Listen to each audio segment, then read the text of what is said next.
안녕하세요. 행정심판연구소입니다. 오늘의 주제는 음주운전 면허구제 5.7%의 시대, 이것 모르면 영영 놓칩니다. 입니다. 0.001%의 수치 차이로도 희비가 갈리는 싸움터에서 저희는 매일같이 누군가의 일상을 되돌리기 위해 법과 기록, 판례를 들여다보고 있습니다. 이미 흘러버린 물을 다시 담기란 쉽지 않지만 담아내야만 하는 이유가 분명히 존재합니다. 음주운전으로 면허가 취소되거나 정지된 분들이 가장 먼저 떠올리는 절차가 바로 행정심판이기 때문입니다. 그런데 현실을 직시해보면 이걸로 구제가 될까라는 회의감이 들 정도로 구제율이 눈에 띄게 떨어지고 있습니다. 최근 몇 년간 음주운전 행정심판 행정사들이 다루는 사건에서 인용률이 꾸준히 하락했습니다. 2018년 17.3%였던 인용률이 2022년 5.7%로 추락하였습니다.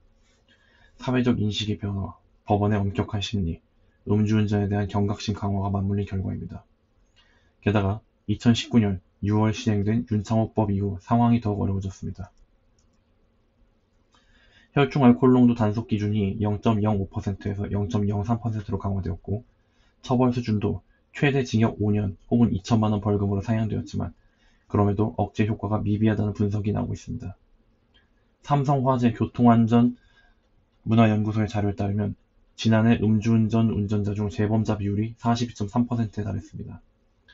음주운전 사고자 5명 중 2명이 재범자라는 현실은 경찰청 통계가 이를 뒷받침합니다. 중앙행정심판위원회 역시 과거에는 도로교통법 시행규칙 감경 기준을 넓게 인정해주던 분위기가 있었지만 최근 들어선 음주운전으로 인한 사회적 피해를 줄이기 위해 훨씬 엄격하게 사건을 심리하고 있습니다. 생계형 운전자라고 해도 예전처럼 운전이 직업이다라는 말만으로 설득되지 않습니다. 결국 필요한 것은 전략적 접근입니다.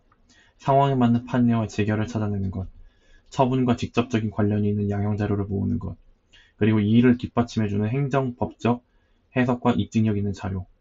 음주운전 행정심판 행정사로서 우리는 이 과정에 얼마나 촘촘해야 되는지 잘 압니다. 내용물이 빈 탄원서 몇 장으로는 결과를 바꿀 수 없습니다. 면허가 생계와 직결되는 생계형 운전자라면 더욱 그렇습니다.